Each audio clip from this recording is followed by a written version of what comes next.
My lovely mommies and मेरे handsome प्यारे daddies. तो आज का जो टॉपिक है हम कवर करने वाले हैं दैट इज़ वैक्सीनेशन। तो आप ये जानते हैं कि वैक्सीनेशन होता क्या है? तो मैं आपको बताती हूँ। वैक्सीनेशन जो होता है ना, मैं नहीं भूलती हूँ, मैं कुछ नहीं भूलती हूँ। अगर आपको मेरी पूरी वीडियो देखनी है तो आप प्लीज़ सबसे पहले मेरे चैनल को लाइक शेयर सब्सक्राइब करें, जितनों को शेयर कर सकते हैं करें। ये बहुत ज़्यादा इन्फॉर्मेटिव आज की वीडियो होने वाली है क्योंकि ये वैक्सीनेशन से रिलेटेड है। बहुत लोग बहुत जगह कमेंट्स करते हैं, क्वेश्चन पूछते हैं, उन लोगों को ठीक से समझ में नहीं आता है कि क्या देना है, कब देना है, नहीं देना है, कहाँ से देना है, ये देना है या पेनफुल देना है, पेनलेस देना है। तो ये सारा क्वेश्चन जो आज हम कवर अप करेंगे यहाँ पर, ठीक है। तो आज हम बात करेंगे वैक्सीनेशन के बारे में and please don't skip the video पूरी एंड तक आप देखिए क्योंकि इसमें आपको बहुत कुछ पता चल जाएगा जो आपको पता नहीं था अब तक। सो वैक्सीनेशन हम लोग क्यों देते हैं, ये क्वेश्चन सबके मन में आता है कि हम लोग वैक्सीनेशन अपने बेबीज़ को क्यों देना तो चाहिए, सबको पता है, बट हम लोग वैक्सीनेशन जो अपने बेबीज़ को है वो इसीलिए देते हैं क्योंकि हमारा बेबी जो है वो बॉर्न होता है, ठीक है, वो बहुत छोटा होता है और उसके अंदर जो इम्यूनिटी सिस्टम होता है वो बहुत ही ज़्यादा कम रहता है। इसलिए अगर बारिश की एक बूंद भी उनके ऊपर गिर जाए तो वो बीमार हो जाते हैं। तो इसलिए हम इम्यूनिटी सिस्टम को स्ट्रॉन्ग बनाने के लिए बेबीज़ को वैक्सीनेशन लगवाते हैं। वैक्सीनेशन बहुत टाइप्स का होता है। वैक्सीनेशन जो होता है आपके बेबी के अंदर जो डिज़ीज़ है या होने वाला है उससे बेबी को प्रोटेक्ट करेगा, उसको क्योर करेगा, कोई हार्म नहीं आने देगा, ठीक है। तो आगे वीडियो में जाने से पहले मैं आपको दिखाना चाहती हूँ चार्ट्स वैक्सीनेशन के। अलग अलग मंथ्स, अलग अलग वीक्स है, कौन से वीक में कब बेबी को कौन सा इंजेक्शन पड़ता है, ये सारा एक चार्ट है जो मैंने आपके लिए बड़ी मेहनत से निकाला है। सो प्लीज़ आप इस चार्ट को देखें। जिनके पास फ़ाइल नहीं है, फ़ाइल के बारे में आप सोच रहे होंगे अब फ़ाइल क्या है, उसके बारे में भी आपसे मैं बात करूँगी, बट जिसके पास फ़ाइल नहीं है, जिनके पास इन्फॉर्मेशन नहीं है, प्लीज़ आप ये चार्ट देख लो एंड मेरी वीडियो को पॉज कर लेना एंड ये चार्ट से आप अपने कॉपीज़ पर या कहीं पर भी जॉट डाउन कर लेना, ठीक है, जिनको ज़रूरत है। तो अब मुझे तो नहीं पता किसको ज़रूरत है नहीं है, बट मैंने निकाल लिया, मैंने डाल दिया। तो चलिए मैं आपको दिखाती हूँ। तो सबसे पहले जो है दैट इज़ जो एकदम बर्थ के टाइम दिया जाता है दैट इज़ BCG, ओके। ये BCG जो है वो देते हैं, OPV देते हैं and hepatitis B. Hepatitis B उसको बोलते हैं कि कोई शॉट जो है, this shot act as a safety net, ये एक सेफ्टी नेट के काम आता है क्योंकि ये रिस्क होता है बच्चे को वो बीमारी ना होने के लिए, क्योंकि फैमिली मेम्बर्स में बहुत लोगों को हेपेटाइटिस बी होता है और बहुत लोगों को नहीं होता है, तो रिस्क नहीं लेते हैं डॉक्टर्स। बर्थ के टाइम ही हेपेटाइटिस बी बहुत ज़रूरी होता है, वो डिले नहीं कर सकते, इसलिए बर्थ के टाइम ही बच्चों को हेपेटाइटिस बी दे दिया जाता है अगर फैमिली को कोई डिजीज़ है तो उससे बेबी को बचाने के लिए। उसके बाद 6 वीक्स में आते हैं हम। 6 वीक्स में देखिए ये सारा इंजेक्शन जो है ये बेबी को ये सारा वैक्सीनेशन दिया जाता है, ठीक है। नाउ अब 10 वीक्स में आकर देखिए 10 वीक्स में ये सारा जो है दिया जाता है बेबीज़ को वैक्सीनेशन। नाउ 14 वीक्स में आइए आप, 14 वीक्स में ये सारा वैक्सीनेशन बेबीज़ को देते हैं। नाउ आप आइए 9 to 12 मंथ्स में, 9 to 12 मंथ्स में all these vaccinations are being given to the child. Now 12 months, आप 12 मंथ्स में देख लो ये सारे दिए जाते हैं। Then it comes 13 to 15 months, 13 to 15 के बीच में ये सारे वैक्सीनेशन जो होते हैं baby should get it. Then comes 4 to 6 year, 4 to 6 year में जितने वैक्सीनेशन होते हैं ये बेबीज़ को दिए जाते हैं। देन 9 to 14 ईयर्स, बहुत बड़े हो जाते हैं बेबी तब तो, अब तो वो डरेंगे भी, मतलब नहीं। 9 to 14 ईयर्स में ये दिया जाता है एंड 15 to 18 ईयर्स में, 18 में तो किसी किसी की शादी भी हो जाती है, अपने हस्बैंड के साथ जाएगी वैक्सीनेशन दिलाने के लिए। ओके, सो या हो गया है ख़त्म। फन करते हैं ना, वैक्सीनेशन एक सीरियस टॉपिक है, अब मैं सीरियसली बात करूँगी तो फ़न नहीं आएगा ना, तो थोड़ा फ़न भी करते हैं। आई ना चेहरे पे हंसी, यही मैं चाहती थी। सो अभी बहुत ज़रूरी बात करते हैं, मैं फ़ाइल के बारे में बात करना चाहती हूँ। जो फ़ाइल होता है ना, आप मैं अभी गवर्नमेंट के बारे में नहीं बात करूँगी, वो अभी टॉपिक साइड पे रख दीजिए। आपका बेबी जब होता है तो ये 3 उसको इंजेक्शन तो हो गई हैं, बट आप जब उसको घर लेकर जाते हो, या तो आपका जो चाइल्ड डॉक्टर, ऑब्वियसली हम अपनी छोटे बेबी को चाइल्ड स्पेशलिस्ट के पास ले जाएंगे, क्योंकि चाइल्ड स्पेशलिस्ट डॉक्टर अलग होते हैं, बड़े लोगों के लिए डॉक्टर अलग होते हैं। तो हम चाइल्ड स्पेशलिस्ट के लिए जाते हैं, बच्चे को खांसी, सर्दी, बुखार, जुकाम, पॉटी कुछ भी हो रहा है तो हम चाइल्ड स्पेशलिस्ट डॉक्टर के पास ही जाते हैं। सो जब हम उनके पास जाते हैं तो वो हमें सेकेंड डोज वैक्सीनेशन का देते हैं, जो 6 वीक, यस, मैं डॉक्टर नहीं हूँ तो मैं भी कॉपी में सारा लिख कर लाती हूँ।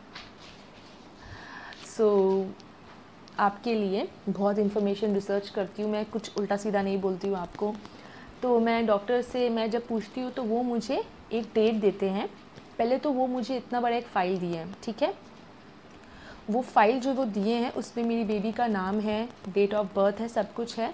और वो फाइल में पूरा एक लाइन से सारा, मेडिसिन मैं बोलने जा रही थी, इंजेक्शन का नाम है, ठीक है, लाइन से इंजेक्शन का नाम है। उस इंजेक्शन में वो एक डेट देते हैं, वो उसके ऊपर एक डेट दे देते हैं कि ये डेट में आपको आना है। तो हम उसी डेट में जाते हैं। अगर बेबी को कोल्ड है, कफ है, फीवर है, तो आप डॉक्टर से आपको पूछने की कोई ज़रूरत नहीं है, डॉक्टर ऑलरेडी मना कर देंगे। इससे बेटर है आप उनको फ़ोन करके परेशान ना करो, क्योंकि बेबी फीवर में, कोल्ड कफ में, खांसी में, सर्दी में कोई डॉक्टर बेबी को वैक्सीनेशन नहीं देता। अगर डॉक्टर ऐसा अगर कर रहे हैं, अगर बुला रहे हैं, तो प्लीज़ आप मत जाना, क्योंकि आपका बेबी ऑलरेडी एक फ़ीवर जो होता है ना अंदर, एक ऑलरेडी सेल से वो लड़ रहा होता है। तो वो जब दूसरा उसको वैक्सीनेशन पड़ेगा तो फिर उसको बुखार आएगा, तो बेबी का बॉडी इतना ले नहीं पाएगा। जब आपका बेबी, आप ऐसा नहीं है कि डॉक्टर ने 8 तारीख को बुलाया है तो आपको 8 तारीख को ही जाना, नहीं तो वैक्सीनेशन में कुछ हो, ऐसा कुछ नहीं है। आपके पास 2-3 महीने का टाइम रहता है, टाइम गैप रहता है। पहले मैं भी ऐसा सोचती थी, मैं पागल थी, तो क्योंकि बहुत लोगों का न्यू बेबी होता है तो लोगों को ऐसा लगता है। तो आप एक डेट डॉक्टर जब दे तो आप वो डेट का टेंशन मत लो। अगर खांसी जुकाम है तो आप छोड़ दो, आप रुको कुछ दिन के लिए। आप जब देख लो कि आपका बेबी रिकवर हो गया है तो आप डॉक्टर को फ़ोन करो, अपॉइंटमेंट लो और चले जाओ। जब डॉक्टर पूछेंगे तो उनको बता देना that my baby was having fever, that's it. So doctor फिर बेबी को वैक्सीनेशन देते हैं, एंड जहाँ जो वैक्सीनेशन आज आपने दिलवाया है अपने बेबी को, डॉक्टर उस जगह को टिक कर देते हैं। देन डॉक्टर दूसरे वैक्सीनेशन में एक डेट देते हैं। बैक टू बैक तो आप अपनी मर्ज़ी से नहीं ले सकते, you have to come like according to the date what doctor gives. So आपको उस हिसाब से, डॉक्टर जब डेट दे तो आपको उस हिसाब से जाना है। अगर ज़ुकाम सर्दी है तो आप स्किप करके कोई और दिन चले जाना, ठीक है। तो अभी बहुत लोगों के माइंड में आ रहा होगा कि वो दिखता कैसा है, वो फाइल, वो डॉक्यूमेंट। तो आप ये देख लें, ये मेरी बेबी का डॉक्यूमेंट है। ये जो डॉक्यूमेंट है ये उसका फ्रंट पोर्शन है, एंड देन फिर उसका बैक पोर्शन ये वाला है, not back, sorry, inside portion ये वाला है। ये इनसाइड पोर्शन में आप देखिए डॉक्टर स्टिकर लगा देते हैं, रोटा वायरस है या हेपेटाइटिस बी है, ओपीवी है, पीसीवी 1, 2, 3 जो भी है, डॉक्टर उसमें टिक कर देते कि हाँ भाई ये सारा हो गया है। डॉक्टर उसको टिक कर देते हैं और वहाँ पर वो कुछ लगाते हैं लेबल टाइप का, ठीक है। कुछ ओरल होता है, कुछ इंजेक्शन होता है। रोटा वायरस बेसिकली ओरल होता है तो वो ड्रॉप से दे देते हैं, एंड बाकी वो इंजेक्शन वो थाइस पे देते हैं, कभी लेफ़्ट कभी राइट, कभी लेफ़्ट कभी राइट, थाइस पे वो देते हैं, हाथ वाथ में देते नहीं हैं, तो वो दे देते हैं। तो ऐसा आपका डॉक्यूमेंट रहेगा, आपका एक बेबी का रिकॉर्ड रहेगा कि कौन सा इंजेक्शन दे दिया गया है, क्योंकि कोई इंजेक्शन डबल रिपीट नहीं हो सकता, जो एक बार चला गया वो चला गया। तो ये सारी चीज़ें हैं, ये सारी चीज़ हमने कवर अप कर ली, मैं वीडियो ज़्यादा लंबा नहीं करना चाहती हूँ। उसके बाद क्वेश्चन आता है कि बेबी को जो इंजेक्शन पड़ता है उसके बाद उसको क्योर कैसे करें या उसका ट्रीटमेंट कैसे करें। बेसिकली ऐसा कोई ट्रीटमेंट आज सच नहीं आया है। ये बहुत ही कॉमन चीज़ है कि डॉक्टर जब इंजेक्शन देते हैं तो वो प्रेस्क्रिप्शन में लिख देते हैं कि फ़ीवर आने से ये देने, और अगर दर्द हो तो ये देने, ये देने, ये देने। बट मेरी बेबी को माशाल्लाह से फ़ीवर, मतलब डॉक्टर बोल देते कि इसमें फ़ीवर आएगा, इसमें फ़ीवर नहीं आएगा। तो बहुत सारे इंजेक्शन है जिसमें फ़ीवर नहीं आया, बहुत सारे इंजेक्शन है जिसमें फ़ीवर आया है, बट फ़ीवर ही आता है जो डॉक्टर बोलते हैं। एंड वो पार्ट में दर्द होता है, फंसी हो जाती है, बट उतना भी फंसी नहीं होती है वो माशाल्लाह से, वो होती है जितना उसको होना होता है। देन आप देख रहे हो कि वो जहाँ पर इंजेक्शन पड़ा है उसको उस जगह पे गांठ हो गई है, वो एकदम लंप की तरह हो गई, एकदम गांठ कड़ा हो गया है, वो बहुत ज़्यादा कड़ा हो गया है। आपको तो सबसे पहले बेबी को इंजेक्शन लगेगा तो आपको थर्मोफॉब जेल जितना हो सके दिन में 8, 9, 10 बार लगाना ही लगाना है। तो आप देख रहे हो 2 दिन हो गया थर्मोफॉब जेल से आपके बेबी को कोई आराम नहीं मिल रहा, आपका बेबी बहुत फंसी हो जा रहा है, बहुत रो रहा है, तो आप एक आइस को कपड़े में फ़ोल्ड करके, कॉटन कपड़े में अच्छे से रैप करके आप अपने बेबी के आजू बाजू इस एरिया में लगाओ तो उसको आराम मिल जाएगा। बट जब आइस टच होता है ना तो बच्चे बहुत ज़्यादा रोते हैं, तो आप कोशिश करो कि थर्मोफॉब जेल लगाना। जैसे ही बच्चा रोता है आप थर्मोफॉब जेल लगाओगे ना, वो एकदम ठीक हो जाएंगे, उनको कोई प्रॉब्लम नहीं होगा, वो एकदम उनको आराम मिलेगा, क्योंकि ये जेल जो होता है ना ठंडा होता है और बेसिकली इस चीज़ के लिए वो जेल बना है। एंड आप अपने बेबी को प्लीज़ डराना मत, ऐसे मत बोलना कि अब तुम बदमाशी करो ना तो तुमको अब डॉक्टर अंकल इंजेक्शन देंगे, हर बार इंजेक्शन मत बोलिए, क्योंकि वो डरेगा। जब वो डरेगा तो वो मेंटली प्रिपेयर नहीं होगा, तो ऑटोमेटिकली उसको बुखार आएगा, क्योंकि वो डर डर के वो चीज़ को ला रहा है। ठीक है, तो आप अपने बेबीज़ के सामने एकदम ब्लंट रहिए, एकदम खुलकर बोलिए कि हाँ इंजेक्शन दे रहा है because it is for your health only, health benefits है इसमें बहुत सारे, इसलिए तुमको इंजेक्शन पड़ रहा है। एंड दर्द होगा बट ओनली फॉर 24 आवर्स ये दर्द होता है, ये फीवर रहता है, उसके बाद ये नहीं होता, ये बहुत ही कॉमन है। फीवर आना, पेन होना वो जगह में, बच्चा फंसी हो जाता है, तो ये सब बहुत ही ज़्यादा कॉमन है। कुछ बच्चे खाना नहीं खाते तो आप लिक्विड ज़्यादा दें, क्योंकि बहुत बच्चे दर्द की वजह से खाना नहीं खाते, कुछ बच्चे खा लेते, कुछ बच्चे नहीं खाते हैं। अपने बच्चों के साथ आप खेला करिए, जितना हो सके उनके साथ खेला करिए, उनको प्लीज़ छोड़ कर अकेले मत जाइए, क्योंकि उस टाइम वो उनको आप ही चाहिए, कोई नहीं चाहिए, आप ही चाहिए। तो प्लीज़ अपने बेबी के संग आप ये सारा बॉन्ड बनाओ जब उनको वैक्सीनेशन लगे या इंजेक्शन लगे। तो इससे रिलेटेड तो और कुछ नहीं है, वैक्सीनेशन हो गया और कुछ इससे रिलेटेड नहीं है, क्योर बस यही सब होता है बेसिकली, ज़्यादा कुछ होता नहीं है। अगर ज़्यादा कुछ हो रहा है, खुदा ना खास्ता अगर ज़्यादा कुछ हो रहा है बाई चांस, तो प्लीज़ अब अपने पेडिट्रिशियन को, डॉक्टर को कंसल्ट करो, क्योंकि वो हमेशा अवेलेबल रहते हैं, बच्चे के लिए ही है। तो क्योंकि हम सह लेते, बच्चे नहीं सह सकते, तो वो उनको उठाना ही पड़ेगा फ़ोन, वो कैसे नहीं उठाएंगे फ़ोन। तो आप मैं भी अपने डॉक्टर को फ़ोन करके तंग कर देती हूँ, क्योंकि मैं तो वहाँ जाकर 1 घंटा पूछ लेती हूँ ऐसा वैसा, बट मैं जब घर भी आती हूँ तो मैं फ़ोन करके पूछती हूँ ये ठीक है ना, वो ठीक है ना, ये मेडिसिन ठीक है ना, आप देख लो। तो वो भी, उनको भी लगता है शी सो मच, क्योंकि मेरा फर्स्ट बेबी, ऑब्वियसली मेरा फर्स्ट बेबी है, तो मैं तो कंसर्न दिखाऊंगी ना। मैं जब अपनी मम्मी से पूछती हूँ तो वो बोलती है कि मुझको याद नहीं है, इनको कुछ याद ही नहीं है। और उनके टाइम में और हम लोगों के टाइम में तो बहुत डिफरेंस है, जनरेशन बहुत ज़्यादा, अभी का ज़माना बहुत चेंज हो गया है। उनके टाइम तो बेसिकली वैक्सीनेशन का तो प्राइवेट में था ही नहीं, मे बी गवर्नमेंट होगा, आई डोंट नो, एंड उतना कुछ नहीं था वो। खैर वो सब छोड़िए आप। एंड एक बहुत लोग ये सवाल भी पूछते हैं कि पेनफुल वैक्सीनेशन लिया जाए या पेनलेस वैक्सीनेशन लिया जाए। ये टॉपिक जो है, ये टॉपिक मैं इसी वीडियो में कवर अप कर देती हूँ। पेनलेस और पेनफुल वैक्सीनेशन जो होता है दोनों सेम ही होता है, बट बेसिकली पेनलेस अभी नया आया है, पेनफुल पुराना है बहुत। पेनलेस अभी नया आया है। बहुत लोग बोलते हैं मैं अपने बच्चे को तकलीफ़ में नहीं देख सकता तो मैं पेनलेस लूँगा, पेनफुल नहीं लूँगा। Painless is very expensive. अगर पेनफुल जो है वो 4000 का भी आता है, 3000 का आता है, 2000 के नीचे नहीं है, 1500 का, 800 का, ये सारा ऐसा आता है। तो कभी कभी पीसीवी जो है वो 3000 का आ जाता है, कुछ है, ओपीवी है, GTWP है, और हेपेटाइटिस सी, ये सारा 800 900 1200, मैं उतना अंदर नहीं जाऊंगी, बट हाँ ये इतना आता है। अब आप समझो कि पेनलेस जो है वो कितना आएगा, वो 8000 9000। तो मैंने अपने डॉक्टर से पूछा कि, क्योंकि मेरे हस्बैंड भी बोल रहे थे कि नहीं बेबी को पेन में नहीं देखना है, तो मैं उनको ऐसे देख रही थी, हाँ नहीं देखना है। तो मेरे डॉक्टर ने मुझको सजेशन दिया कि गो फॉर पेनफुल। अब उनको अगर पैसा चाहिए होता या मनी चाहिए होता तो वो बोलते भाई पेनलेस करा लो, क्योंकि उनको और एक्स्ट्रा पैसा मिल जाएगा, बट ही सेड पेनफुल। तो मैं हर चीज़ में रिसर्च करती हूँ, मैं कुछ भी देखती हूँ तो मैं यहाँ वहाँ जाकर मैं रिसर्च करने लगती हूँ कि भाई ऐसा का क्या है, वैसा का क्या है। मुझको किसी की बात पे भरोसा नहीं होता है। तो जब मैंने रिसर्च किया तो बहुत लोगों ने बोला कि go for painful not painless. क्योंकि अब आप ये ध्यान से सुनना, क्योंकि पेनलेस जो होता है ना, वो बच्चे को जब इंजेक्शन पड़ता है तो it can not go for a longer run, क्योंकि उसमें जो कुछ रहता है ना, वो उसमें कुछ कम डोज रहता है। एग्जैक्टली मैं मेडिकल टर्म्स में बता नहीं सक रही हूँ, आप प्लीज़ अपने डॉक्टर से ये पूछना। उसमें जो है ना कुछ डोज कम रहता है जिसमें उसको पेन नहीं होता है, ठीक है, इसलिए वो पेनलेस है। बट ये लॉन्गर रन के लिए नहीं है। आप लॉन्गर रन के लिए आपको पेनफुल ही करवाना ही पड़ेगा, पेनफुल से ही आपको करवाना पड़ेगा, ठीक है। तो आप जो है ना, मैं हर डॉक्टर से पूछी हूँ, उन्होंने बोला पेनफुल।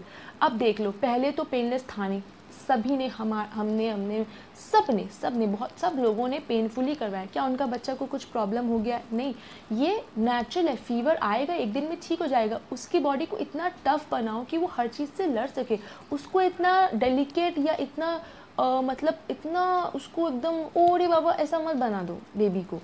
सब बेबी को फीवर आया है, आज वो बढ़ रहे हैं, अच्छे से हैं, माशाल्लाह हेल्दी हैं, तो आपका बेबी भी अगर पेनफुल ले लेगा तो कोई प्रॉब्लम नहीं है। डॉक्टर बाद में आपको बोलेंगे, अगर आप 2 साल के बच्चे को पेनलेस देते हो तो 3-4 साल में डॉक्टर आपको बोलेंगे गो फॉर पेनफुल, क्योंकि पेनलेस जो है वो लॉन्गर रन के लिए यूज़ नहीं हो पाता है, लेकिन पेनफुल रहता है ना, उसमें होल सेल रहता है एंड वो लॉन्गर रन के लिए है।